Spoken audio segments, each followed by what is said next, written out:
Affirmation et mise en œuvre du projet européen. L'échec de 1954 a été durement ressenti. La construction européenne ne reprend que 2 ans plus tard, en 1956.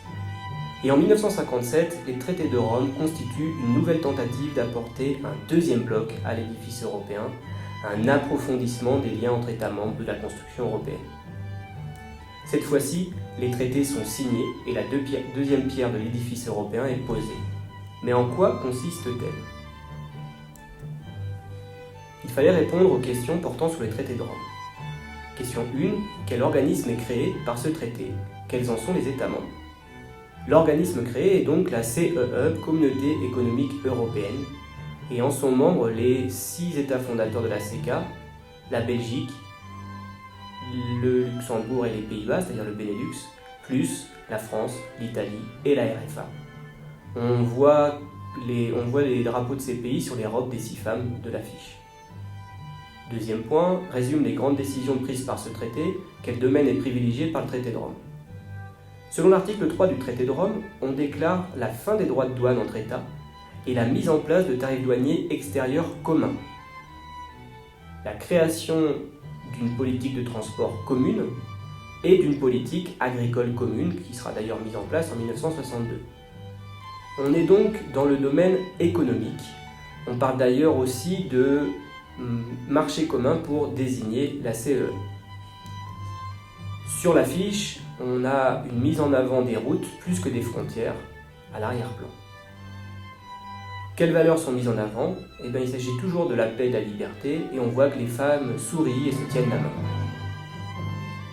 On parle des traités de Rome car un autre traité a été signé au même moment. Il s'agit d'un traité qui crée la Communauté européenne de l'énergie atomique, pour aller plus vite Euratom, dont le but est de coordonner les programmes nationaux de recherche sur l'énergie nucléaire civile. Donc la construction européenne commence bien dans le domaine économique, marché commun, politique énergétique commune autour du charbon et de l'atome, politique de production agricole, politique des transports. Et ce choix de faire passer la paix par l'économie bénéficie d'un contexte très favorable. Nous sommes alors au début de ce qu'on appelle les 30 glorieuses, c'est-à-dire 30 années de croissance économique. En outre, les États-Unis soutiennent cette construction. Ils n'ont pas peur de la concurrence, ils y voient plutôt le fait d'avoir un nouveau partenaire avec qui commercer. Et cela leur permet aussi de consolider leur bloc face à l'URSS, car l'Europe de l'Ouest est la vitrine du bloc capitaliste. La construction européenne est donc bien ancrée à l'Ouest. Il fallait ensuite passer à la réalisation de votre trace écrite à partir d'un tableau. Grand 1, l'approfondissement de la construction européenne, paix et ou renforcement économique de l'Ouest. Petit a, les années 1950, les débuts de la construction européenne. Donc on reconnaît toutes les dates, vous aviez 3 paragraphes à rédiger. Premier paragraphe, on parlait du discours de Schuman et de sa concrétisation avec la création de la CECA en 1951, dans le contexte d'après-guerre et de guerre froide. Ensuite, deuxième paragraphe, vous deviez présenter la CED et son échec dans un contexte de guerre froide et de décolonisation.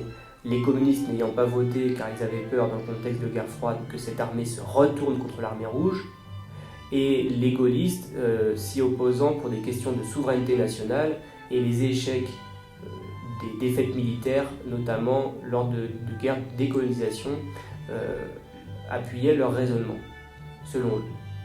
Troisième paragraphe, on parlait de 1957 et des traités de Rome dans un contexte toujours de guerre froide, mais aussi dans un contexte de 30 glorieuses et de début de la mondialisation. Donc là, il s'agissait de développer l'économie du continent européen. La reconstruction est terminée, mais il faut entamer la modernisation du pays.